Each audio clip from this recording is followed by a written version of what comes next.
വിശേഷങ്ങൾ? എല്ലാവർക്കും സുഖം തന്നെയെന്ന് വിശ്വസിക്കുന്നു. ഞങ്ങളിവിടെ സുഖമായിരിക്കുന്നു. അപ്പോൾ ഞാനിന്ന് വന്നിരിക്കുന്നത് ഒരു സ്പെഷ്യൽ റെസിപ്പി ആയിട്ടാണ്, നമ്മുടെ സ്വന്തം സോയ കൊണ്ടാട്ടം. അപ്പോൾ ഇതിന് മുൻപ് ഞാൻ ചിക്കൻ കൊണ്ടാട്ടത്തിൻ്റെ റെസിപ്പി പോസ്റ്റ് ചെയ്തിട്ടുണ്ടായിരുന്നു കേട്ടോ. ഒരുപാട് പേര് ട്രൈ ചെയ്തിട്ട് നല്ല അഭിപ്രായം പറഞ്ഞ റെസിപ്പി ആയിരുന്നു. അപ്പോൾ വെജിറ്റേറിയൻസിന് വേണ്ടിയിട്ട് ഞാൻ സോയയിലാണ് ചെയ്തിരിക്കുന്നത്. അതേസമയം സോയയ്ക്ക് പകരമായിട്ട് കോളിഫ്ലവർ വെച്ചിട്ടും ചെയ്യാം, അതുപോലെ തന്നെ മഷ്റൂം വെച്ചിട്ടും ചെയ്യാം കേട്ടോ. അപ്പോൾ എന്തായാലും നിങ്ങൾ തയ്യാറാക്കി നോക്കൂ, അതിനുശേഷം അഭിപ്രായം പറയാൻ മറക്കരുത്. കഴിഞ്ഞ ദിവസം പോസ്റ്റ് ചെയ്തിട്ടുണ്ടായിരുന്ന വീഡിയോസൊക്കെ കാണാനും മറക്കരുത്. അപ്പോൾ ന്യൂ ഇയറിന് ഇനിയും വിഭവങ്ങൾ വരുന്നുണ്ട്, കാണാൻ മറക്കരുത് കേട്ടോ. അപ്പോൾ ഒട്ടും താമസിയാണ്ട് നമുക്ക് എങ്ങനെയാണ് രുചികരമായിട്ടുള്ള സോയ ചങ്ക്സ് കൊണ്ടാട്ടം തയ്യാറാക്കാം എന്ന് നോക്കിയിട്ട് വരാം. ഓക്കെ, അപ്പോൾ നമുക്ക് എങ്ങനെയാണ് വളരെ എളുപ്പത്തിലുള്ള അതേസമയം ടേസ്റ്റി ആയിട്ടുള്ള സോയ കൊണ്ടാട്ടം തയ്യാറാക്കാമെന്ന് നോക്കാം. അതിനുവേണ്ടി ഞാനിവിടെ എടുത്തിരിക്കുന്നത് 100 ഗ്രാം സോയയാണ്. അപ്പോൾ നിങ്ങൾക്ക് പല ഷേപ്പിലുള്ള അതായത് സൈസിലുള്ള സോയ കിട്ടും. അപ്പോൾ ഞാനിവിടെ എടുത്തിരിക്കുന്നത് ഈ ഒരു സൈസിലുള്ള സോയയുടെ പീസസ് ആണ് കേട്ടോ. അപ്പോൾ എങ്ങനെയാണെങ്കിലും ഏതാണെങ്കിലും ഉപയോഗിക്കാം. ഇത് നമ്മൾ കുറച്ച് നേരം ഒരു 1-2 മണിക്കൂർ വെള്ളത്തിലിട്ട് വെക്കണം. ആദ്യം തന്നെ ചൂടുവെള്ളത്തിലാണ് ഇട്ട് വെക്കേണ്ടത്. ചൂടുവെള്ളത്തിലിട്ട് വെച്ചതിന് ശേഷം അതിൻ്റെ ചൂടാറി കഴിഞ്ഞാൽ നന്നായി പിഴിഞ്ഞ് കളയാം. അതിന് 3-4 വട്ടം ചൂടുവെള്ളത്തിലിട്ട് പിഴിഞ്ഞെടുത്തിട്ടുണ്ടെങ്കിൽ ഈ സോയയുടെ ഒരു കുത്തുമണുണ്ടല്ലോ, ഒരു വല്ലാത്തൊരു സ്മെല്ലാണ്, എനിക്ക് ഇഷ്ടമില്ലാത്തൊരു മണമാണ്. അപ്പോൾ ആ മണം മുഴുവനും മാറിപ്പോയില്ലെങ്കിൽ പോലും കുറച്ചൊക്കെ ഒന്ന് മാറിക്കിട്ടും. അങ്ങനെ പിഴിഞ്ഞെടുത്ത് വെച്ചിരിക്കുന്ന സോയയാണിത്. അത് ഒരു സോയനെ ഞാൻ ജസ്റ്റ് 2ആയിട്ട് മുറിച്ചിട്ടുണ്ട്.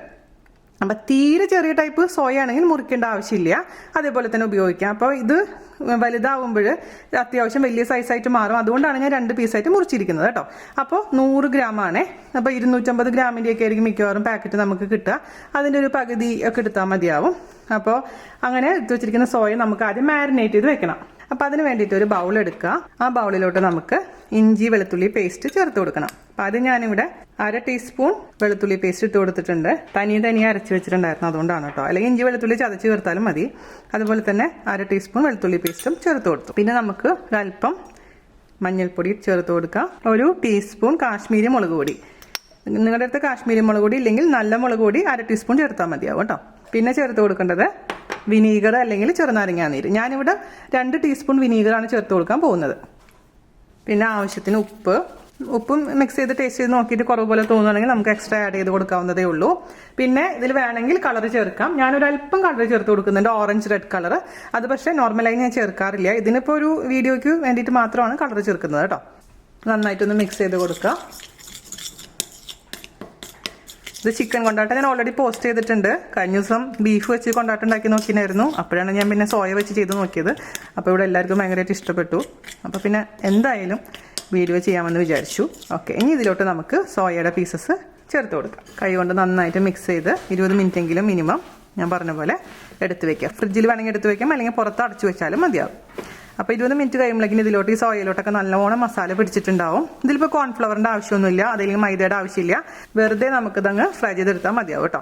വെജിറ്റേറിയൻസിന് തീർച്ചയായിട്ടും ട്രൈ ചെയ്യാൻ പറ്റുന്നൊരു സൂപ്പർ ടേസ്റ്റി ആയിട്ടുള്ള റെസിപ്പിയാണ്. ആവശ്യത്തിനുള്ള ഉപ്പ് ഇതിലുണ്ട്, ഇനി ഉപ്പ് വേണ്ട. ഇപ്പോൾ 20 മിനിറ്റ് കഴിഞ്ഞതിന് ശേഷം നമുക്കിതൊന്ന് നന്നായിട്ട് ഫ്രൈ ചെയ്തെടുക്കാം. ഓക്കെ, അപ്പോൾ 20 മിനിറ്റ് കഴിഞ്ഞിട്ടുണ്ട് കേട്ടോ. നമുക്ക് നമ്മുടെ സോയ ചങ്ക്സ് വറുത്തെടുക്കാം.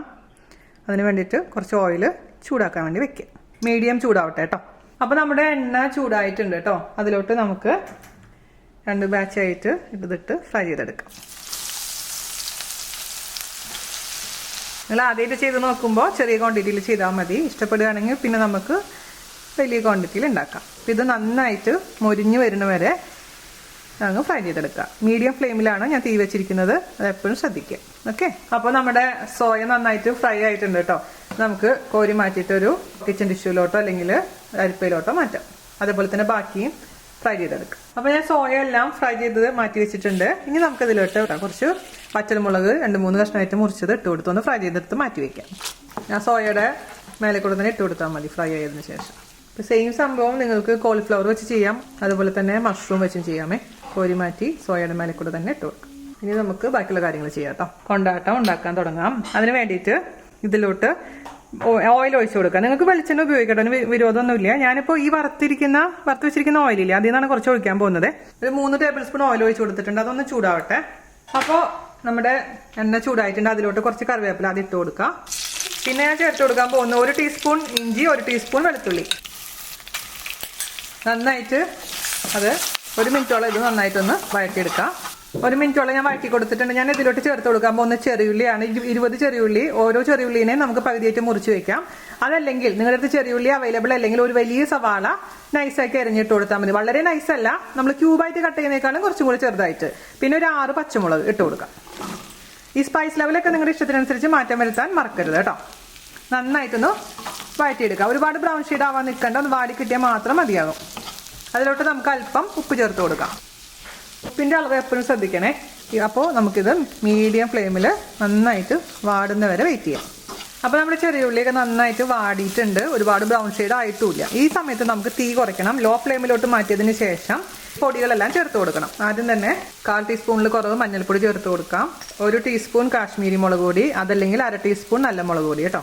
ആദ്യം ഇതൊന്ന് വാട്ടി എടുത്തതിന് ശേഷം ഇതിലേക്ക് നമുക്ക് മല്ലിപ്പൊടിയും ഗരം മസാലയും ചേർക്കാം. ഈ കാശ്മീരി മുളക് പൊടിയുടെ ആ പച്ച ടേസ്റ്റ് മാറാൻ കുറച്ചൊരു സമയം എടുക്കും. സാധാരണ മുളക് പൊടിയാണെങ്കിൽ ഈ സമയത്ത് തന്നെ നിങ്ങൾക്ക് ഗരം മസാലയും അതുപോലെ തന്നെ മല്ലിപ്പൊടിയും ചേർക്കാം കേട്ടോ. പിന്നെ ഞാൻ എപ്പോഴും പറയാറുള്ള പോലെ ഇതിൻ്റെ എരിവൊക്കെ നിങ്ങൾ തീരുമാനിക്കണം. ഈ സ്പൈസി ഡിഷാണിത്, ഡ്രൈ ആയിരിക്കുന്ന സ്പൈസി ആയിട്ടുള്ള ഡിഷ്. ഓക്കെ, ഇനി നമുക്ക് ഇതിലേക്ക് 1/2 ടീസ്പൂൺ മല്ലിപ്പൊടി ചേർത്ത് കൊടുക്കാം. അതുപോലെ തന്നെ 1/4 ടീസ്പൂൺ ഗരം മസാല ചേർക്കാം. മല്ലിപ്പൊടി ചേർത്തിട്ടുണ്ട്. ഗരം മസാല ഒന്നും ഒരുപാട് ഇടണ്ട കേട്ടോ, 1/4 ടീസ്പൂൺ ഇട്ടിട്ടുള്ളൂ. മിക്സ് ചെയ്യുക. അതിൻ്റെ പച്ചമണം മാറാൻ വേണ്ടി നമുക്ക് വെയിറ്റ് ചെയ്യാം. 2 മിനിറ്റോളം ചെറിയ തീയിൽ ഇട്ടതിന് ശേഷം അങ്ങ് വഴറ്റി കൊടുക്കാം. ഇനി ഞാനിതിലേക്ക് ചേർക്കുന്നത് 1.5 ടീസ്പൂൺ ചതച്ച മുളക്. ചതച്ച മുളകിൻ്റെയും പച്ചമുളകിൻ്റെയും നമ്മൾ ചേർത്തിരിക്കുന്ന ഫ്രൈ ചെയ്ത് വെച്ചിരിക്കുന്ന മുളകിൻ്റെയും എരിവാണ് ഹൈലൈറ്റ് എന്ന് പറയുന്നത്. അപ്പോൾ ചതച്ച മുളക് ഇല്ലെങ്കിൽ നിങ്ങളുടെ അടുത്തുള്ള ഡ്രൈ ചില്ലി ഒന്ന് ചതച്ചെടുത്താലും മതിയാവും. അപ്പോൾ അതും ഇട്ടതിന് ശേഷം അതിൻ്റെ പച്ചമണം മാറുന്നവരെ 1-2 മിനിറ്റ് വഴറ്റാം. ഇനി നമുക്കിതിലേക്ക് ചേർത്ത് കൊടുക്കുന്നത് കെച്ചപ്പാണ്, ടൊമാറ്റോ കെച്ചപ്പ്. അതിൻ്റെ അളവെന്ന് പറയുന്നത് നമ്മൾ ചേർത്ത് കൊടുത്താൽ മാത്രമേ അറിയുള്ളൂ. ഓരോ കെച്ചപ്പിൻ്റെയും പുളി അനുസരിച്ച് മാറ്റം വരും. ഞാനിപ്പോൾ ഒരു 5 ടേബിൾ സ്പൂൺ ഒഴിച്ചു കൊടുക്കുന്നുണ്ട്. നന്നായി മിക്സ് ചെയ്യുക. എന്നിട്ട് മീഡിയം ഫ്ലെയിമിലോട്ട് തീ മാറ്റുക. അതിനുശേഷം 5 മിനിറ്റോളം ഇത് നന്നായിട്ട് ഈ കെച്ചപ്പിൻ്റെ ആ ഒരു റോ ടേസ്റ്റ് മാറുന്ന വരെ അങ്ങ് വഴറ്റിയെടുക്കാം കേട്ടോ. കെച്ചപ്പിൻ്റെ മണം മൂക്കിലോട്ട് അടിക്കും, അത് പാടില്ല. അപ്പോൾ അതുകൊണ്ട് മീഡിയം ഫ്ലെയിമിലിട്ടിട്ട് വഴറ്റിയെടുക്കാം.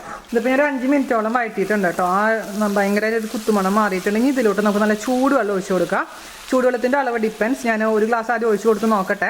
ഹെവി ആയിട്ട് വേണമെന്നുണ്ടെങ്കിൽ ഞാൻ പറഞ്ഞ പോലെ ഇതിൽ ഒഴിക്കുന്ന ചൂടുവെള്ളത്തിൻ്റെ അളവ് മാറ്റം വരുത്തണം. ഇത് നന്നായിട്ടൊന്ന് തിളച്ചതിന് ശേഷമാണ് ഇതിലേക്കാണ് നമ്മൾ വറുത്ത് വെച്ചിരിക്കുന്ന സോയ ചങ്ക്സ് ഇട്ട് കൊടുക്കേണ്ടത് കേട്ടോ. പുളിയും എരിവൊക്കെ കറക്റ്റാണെന്ന് നോക്കണം. പുളി കുറവ് പോലെ തോന്നുകയാണെങ്കിൽ നിങ്ങൾക്ക് ഇതിലേക്ക് കുറച്ച് വിനീഗറോ അല്ലെങ്കിൽ ചെറുനാരങ്ങ നീരോ ഒഴിച്ചു കൊടുക്കാം. അല്ലെങ്കിൽ ഉപ്പ് കുറവാണെങ്കിൽ ഉപ്പ് ചേർത്ത് കൊടുക്കാം. എന്തായാലും മുളകൊക്കെ നല്ല പെർഫെക്റ്റ് ആയിരിക്കും. കുറവ് പോലെ തോന്നുകയാണെങ്കിൽ അവസാനം മാത്രം കുറച്ച് പച്ചമുളക് മുറിച്ചിട്ട് കൊടുത്താൽ മതിയാവും കേട്ടോ. അപ്പോൾ ഇതിൻ്റെ ഞാൻ രുചി നോക്കട്ടെ. കെച്ചപ്പിൻ്റെ കളർ നല്ല ഭംഗിയായിട്ട് വന്നിട്ടുണ്ട് അല്ലേ. ഉപ്പ് കുറവാണ്, എരിവൊക്കെ പെർഫെക്റ്റ് ആണ്, പുളിയുണ്ട്, നന്നായി തിളയ്ക്കുന്നുണ്ട്. അതിലോട്ട് നമ്മുടെ വറുത്ത് വെച്ചിരിക്കുന്ന സോയ ചങ്ക്സ് ഇട്ട് കൊടുക്കാം.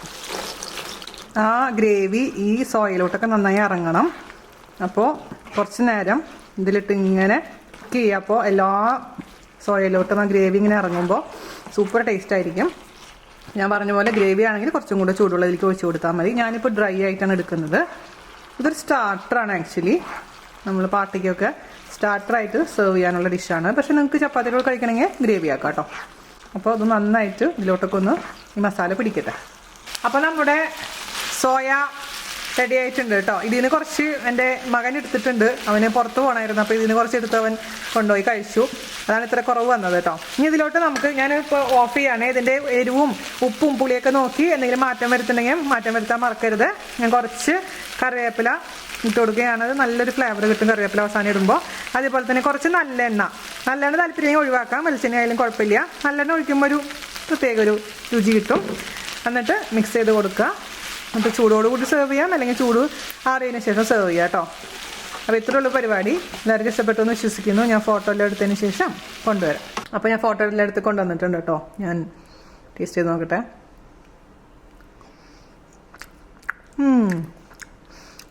സൂപ്പറായിട്ടുണ്ട്.